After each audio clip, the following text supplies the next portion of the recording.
Well, good morning. This is Barry Odell with the Church of Christ at Mammoth Spring Facebook page. Hope everybody out there is doing well today. Good morning, Danny and Debbie and Margaret, Diana, Roger, and Anita. Good to see all of you and others who are on the stream but not commenting. Glad to have you with me today for Revelation chapter 18. We are nearing the end of this book, and hopefully it's been a good study for you. I've had several people ask for the outline. I sent a copy of the material to someone yesterday. Hey, good morning, Miss Norma. Good morning, Lyle.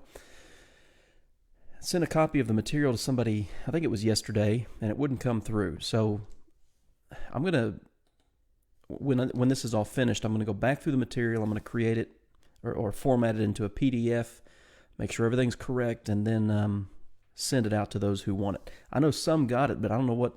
For some reason, it didn't seem to work yesterday like it has in the past. But anyway, today we are ready for Revelation chapter 18, so we'll pull it up on the screen here. Now you'll see the outline for this morning, not very long, not a lot to it. We have been building, and I told you yesterday that I believe chapter 17 is a very climactic chapter in the whole book because of the content. The Lamb is victorious. We're given that. We're promised that. We're kind of anticipating that throughout the whole book as you read it chapter by chapter. But chapter 17 really lays it out for us, and what chapter 18 does is talk about the consequences of the fall of Babylon the great harlot, as this city is called. So I've got this chapter divided up into 4 sections here. In the first 3 verses, we have an announcement from another angel. And again, throughout the book, we've noted a bunch of different angels. It's interesting to note, of all the 10,000 times 10,000 and thousands of angels that the Bible talks about, I believe that's Revelation chapter 5, that only 2 are ever named, Michael and Gabriel. But here's yet another angel relaying a message to John. And this angel comes down from heaven. This angel has great authority. Verse 1, the earth was illuminated with his glory. Hey, good morning, Wayne. Glad to see you on here today. And he has a message. He cried mightily with a loud voice, saying, Babylon the great is fallen, and has become a dwelling place of demons, a prison for every foul spirit, and a cage for every unclean and hated bird. That language is not unfamiliar to students of the Old Testament. Good morning, Connie. Because it's a very similar language that was used by prophets in the description of a fall of a particular nation, like actual historical Babylon. For all the nations, notice the description here of Rome's influence over the world. For all the nations have drunk of the wine of the wrath of her fornication.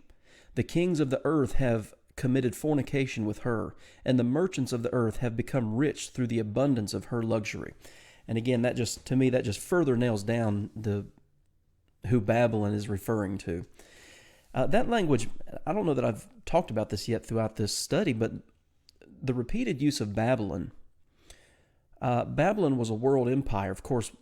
I would say one of the main characters of the Bible that we think about when we think of Babylon is Daniel the prophet and the book of Daniel.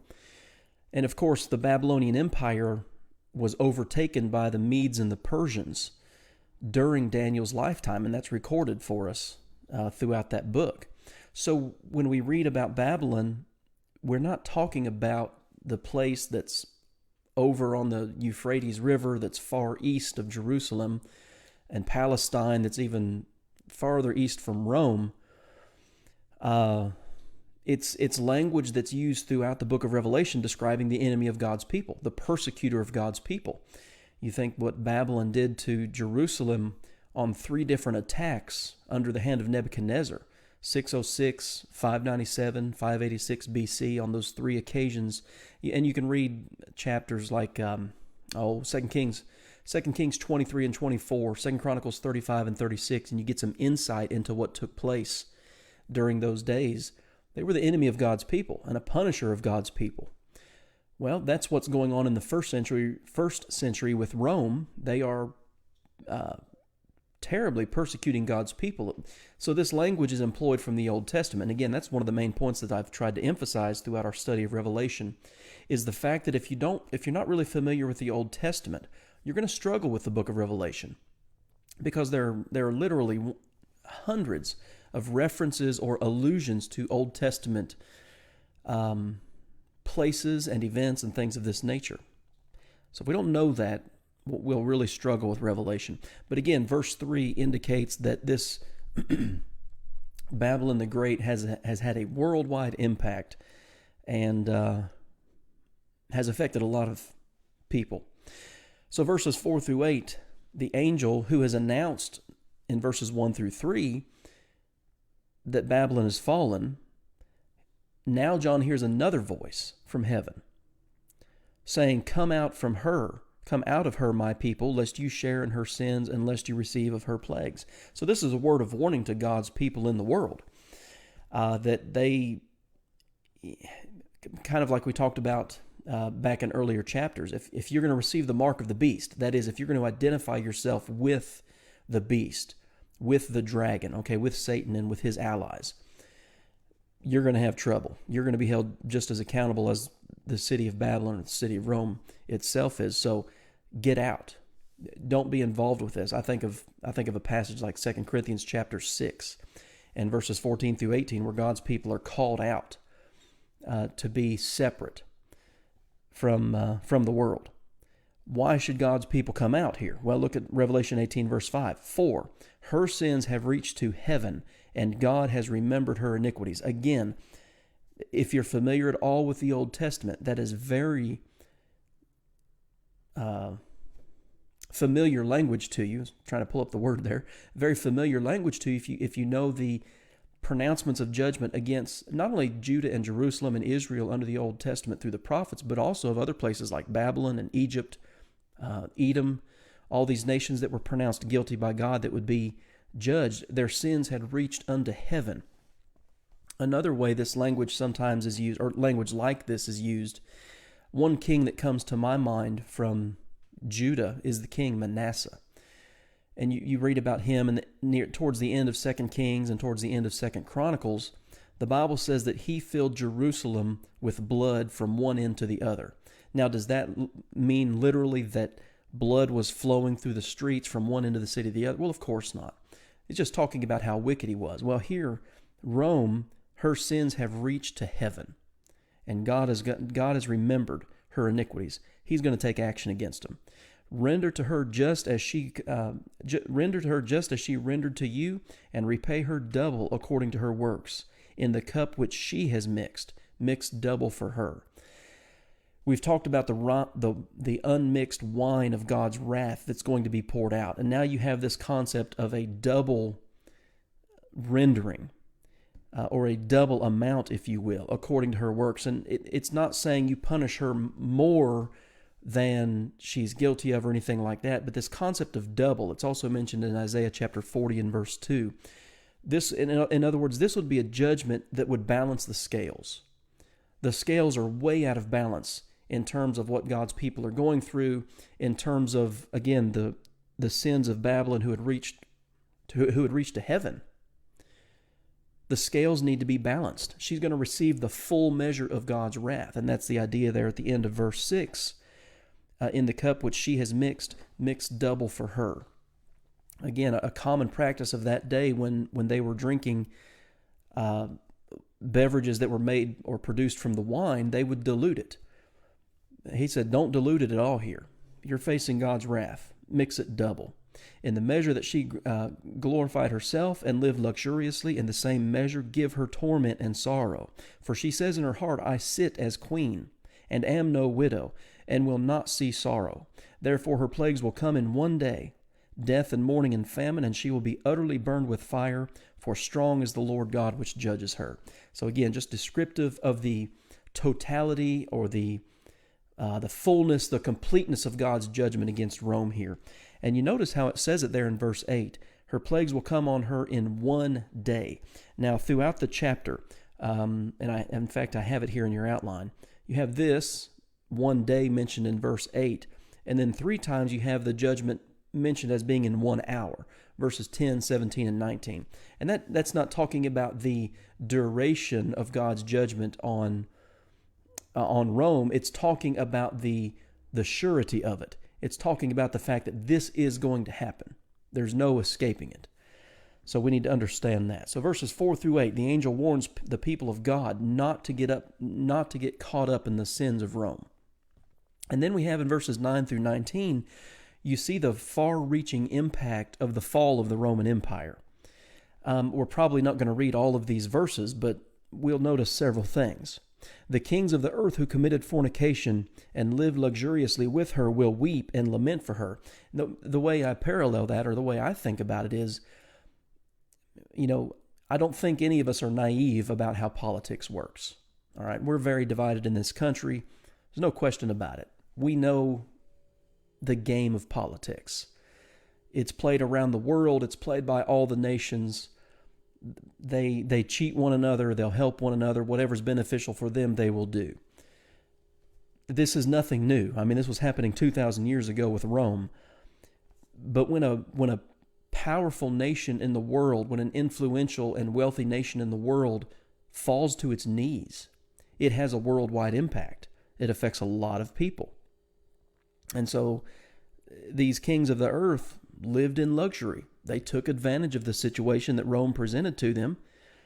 Well, when Rome falls, they're going to weep and lament when they see the smoke of her burning, standing at a distance for fear of her torment, saying, "Alas, alas, that great city Babylon, that mighty city, for in 1 hour your judgment has come." So again, it's political leaders, nations will do things that benefit them, that give them more power, that give them more wealth. And when someone who has helped them in the past is being taken down, being overrun, a lot of times they're kind of hesitant to get involved. They'll just kind of stand back. And I see that language there in verse 10, kind of standing back and watching the chips fall where they may, if you will. Beginning in verse 11, it talks about the merchants. There are going to be economic consequences to the fall of Rome. And, to a certain extent, that would affect everybody. Christians would not be exempt from that type of an impact. You think, again, of today, of the United States economy. Well, you think about the trouble we had just a few years ago with the housing market. What was that, back in 2006, 7, 8? And how things just went completely south. Well, Christians were impacted by that too. We were not exempt from the difficulties of the economy, of political action or inaction, whatever the case may be. Everybody's affected by this. So the merchants of the earth will weep and mourn over her, for no one buys their merchandise anymore. It's useless. If Rome's going to fall, they don't have a lot of power anymore. It talks about the different things, the different materials, verse 12, different spices, verse 13, kind of things of luxury. It's all going to be gone. And it even goes to livestock, the end of verse 13, cattle, sheep, horses, chariots, and bodies, and the New King James says, and souls of men. That word is sukos, sometimes translated souls, but it has the idea of life or life force.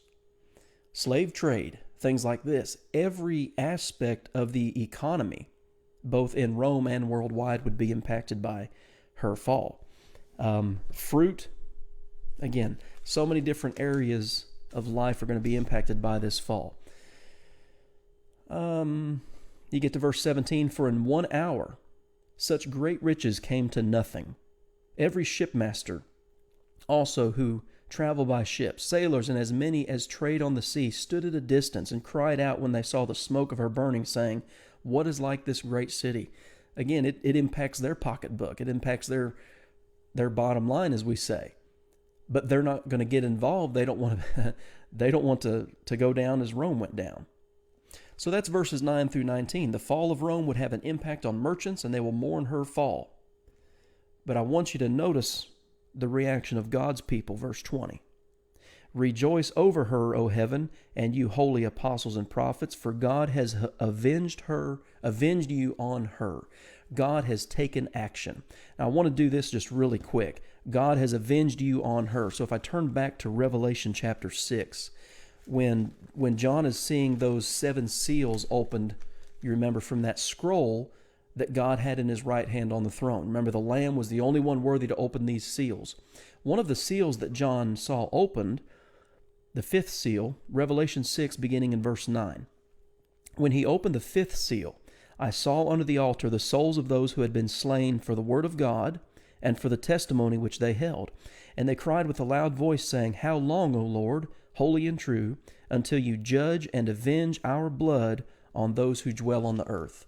Well, now we're in Revelation chapter 18. Babylon has fallen, and the people are told, Rejoice over her, O heaven, and you holy apostles and prophets, for God has avenged you on her. God has taken action. And again, the book of Revelation is a prophetic book. They're still in the midst of persecution, okay? John is in exile for his faith. There are people who had been beheaded by their faith, for their faith. And they're wondering, how long is it going to be until God does something about it? And to me, it's kind of like the book of Job in the sense that they're never really told the specific details. They're just told it's going to happen. And that's what we see happening here in Revelation chapter 18 and verse 20. It's time to rejoice. You can be assured that Rome's going to fall. Got a couple comments here. It's like the same things that took place with Pharaoh when the firstborn was killed, Wayne says. Good morning. Good morning. Deborah says, can't buy merchandise without money, much like now. No work means you buy essentials only, and your understanding of what an essential is changes. Yeah, no question about it. And again, everybody was impacted by what was happening here. But even though there may have been financial difficulties and difficulties in day-to-day economics, the bigger picture here is spiritual. And that's why God's people can rejoice in Rome's fall, Revelation chapter 18, verse 20. So verses 20 through 24 is the finality of Rome's fall. A mighty angel took up a stone, like a great millstone, and threw it into the sea, saying, Thus with violence, in other words, in the same way. You know, you think about taking a massive rock and throwing it in a lake or something, and the sound that it makes, the ripple effect that it has. If you were to throw it out into the middle, those ripples reach all the way to the edge of that lake or the edge of that pond, don't they? There's a ripple effect. Well, that's the idea here. In the same way, with violence, the great city Babylon shall be thrown down and shall not be found any more. Just like you throw a rock into the bottom of a body of water. It's gone. You're probably not going to find it again. The sound of harpists, musicians, flutists, and trumpeters shall not be heard in you anymore. No craftsman. So again, the day-to-day impact, the social impacts, the economic impacts, all of these things are coming. The light of a lamp shall not shine in you anymore, and the voice of bridegroom and bride shall not be heard in you anymore.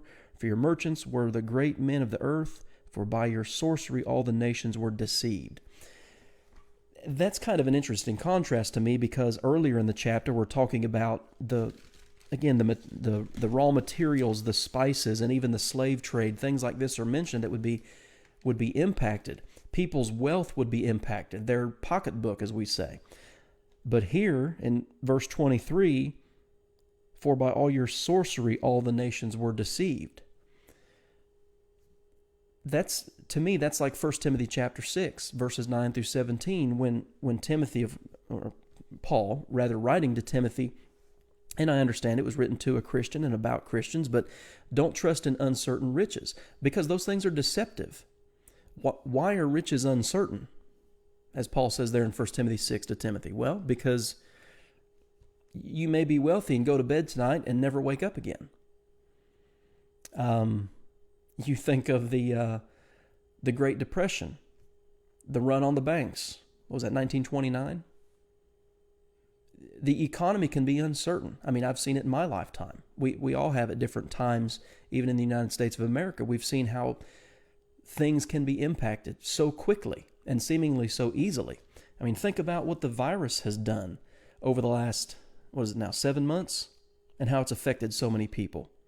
Well, Rome had, in a sense, a sorcery. Again, verse 23, and a lot of people were deceived by it. See, that's the thing. The world's no different today. Humanity is no different. It's the same. Humans are the same as they've always been. We may find ourselves in different circumstances, but we can be deceived just like they were then. Verse 24, and in her was found the blood of prophets and saints and of all who were slain on the earth. And again, that takes my mind, just like verse 20 does, back to Revelation chapter 6. God is now avenging the saints. That word avenge comes from the Greek word krino, and it means to discern or to judge. And we understand when God judges, he takes action. And that's what he's doing here. He's taking action on behalf of his people who have been, and again, for some time in the future here under Rome, would still be under persecution. That's why they're told to be faithful unto death, Revelation 2 and verse 10, and they would receive the crown of life. Okay, so that's Revelation chapter 18. Babylon is fallen. Now, we'll come back tomorrow at 11 o'clock, and we will look at Revelation chapter 19, and we're going to see Christ on a white horse. Not the first time we've seen this imagery, but we're going to see the Battle of Armageddon in Revelation chapter 19. Interesting chapter. So I don't see any other questions or comments on the stream here. I appreciate y'all being with me today. All right, I don't see anything, so let's do this. We'll wrap it up for today and come back tomorrow at 11 o'clock. And thank you, Connie. Appreciate you being on here. I hope everybody's enjoying the study, and I really do. I mean it when I say it. If you have any questions or concerns about anything I say, let me know, whether on the comment thread here or send me a private message, and we'll deal with it that way, but whatever. All right, guys, have a good rest of the day, and I will see you tomorrow for Revelation chapter 19.